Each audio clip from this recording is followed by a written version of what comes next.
Now we're going to hand stitch the collar to the inside of the blouse. So you'll take a small piece of fabric from the stitch line and then pick up a small piece of the collar, like so, and do that all along until you've sewn your collar down.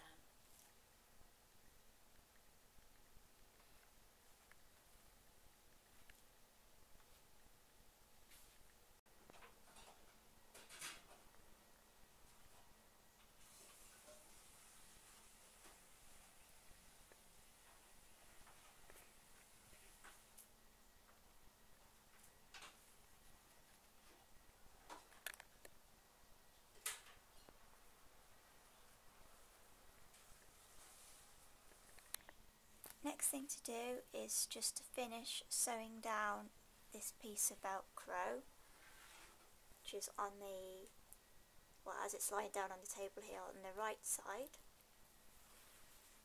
because at the moment it's still loose.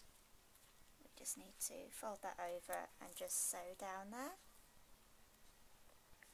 We've done the Velcro, we're going to sew the side seams and sleeve seams as well, all at the same time that are still open at this point.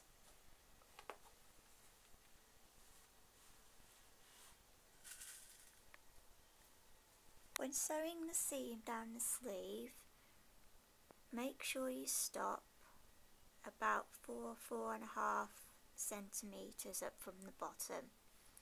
So you just sew to there, don't continue down towards the end. Just, in other words, you leave that bit open.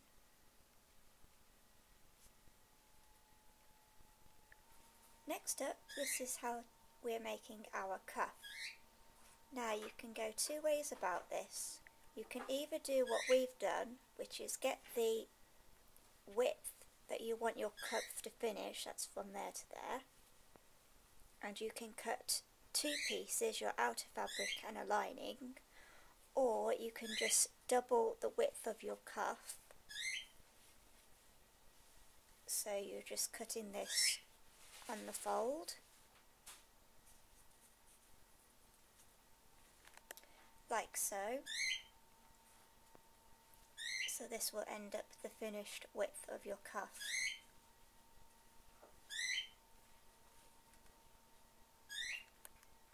My cuff width is probably about 8 centimetres roughly, and my length is 22 centimetres. So this will obviously vary, so you'll need somebody to help measure your wrist to get a cuff length, obviously taking into account your seam allowances as well. Next thing we're going to do is fold this in half and give it a good press with the iron, and it's the same for both cuffs. Next we've got the sleeve here, and with it turned inside out, we've just given these flaps a good press with the iron.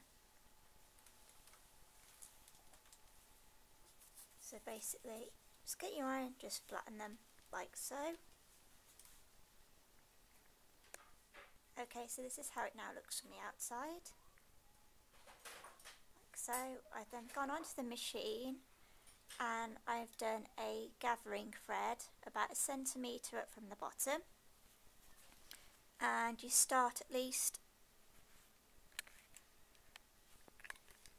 about 2 centimetres in from the end here, so you don't gather that bit there on that side, and don't gather those first 2 centimetres that side either, and do that for both sleeves. The cuff needs to be embroidered before it actually goes in, so I'm going to do a row of satin stitch and a zigzag stitch along the folding edge of the cuff.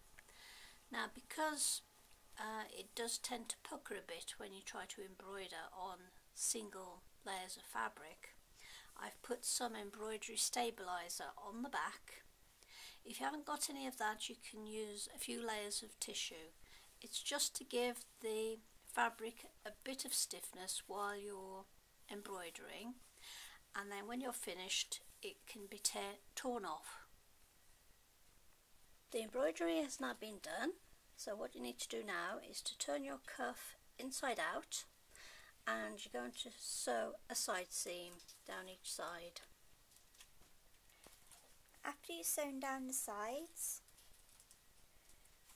a pair of scissors and cut down the seam a bit, so it looks like from that to that. Okay, we've just had a bit of a moment here. We forgot to put the stiffener in, so ideally we should have put our stiffing fabric in before we sewed these together. Silly me, I forgot, but we can get around it, so basically just stuck it to the back, and I'm going to sew right down where this line is, like so. Okay, I'm just sewing the stiff backing to the two pieces of cuff. You can, if you wish to, if it helps, clip the corners a little bit, because we're going to turn it inside out. Okay, once you've turned it inside out, give it a good press with the iron. Take your cuff, fold it in half and find the halfway point and put a pin, but pin through the top layer only. Don't go through all the layers. Next, get your sleeve and find the halfway point on your sleeve between the two. Next, we're joining the halfway point of the cuff to the halfway point of the sleeve, like so. Making sure that you've got the decorative edge of the cuff facing down your sleeve and not the other way around, because as you can see the back is not embroidered. Okay, next up, if you remember earlier, we ironed those flaps flat, and this is so it can line up with the seam line on your sleeve itself, like so, and it'll be nice and flat. Then also you have to pull the other side round where the other flap is, align up the cuff with that as well. Next, we're starting to gather the sleeve. If you can remember what we did on the top edge of the sleeve, where you start pulling thread from the centre point at the top edge, this is more or less what we're doing again, where we got the centre point for our pin. Start picking up some thread and gathering one side. Once we've done that, we start gathering the other side. So the principle is more or less the same. When you've sewn in your cuff from seam to seam, then you can turn your cuff the right way out. Hopefully your cuff should look like that.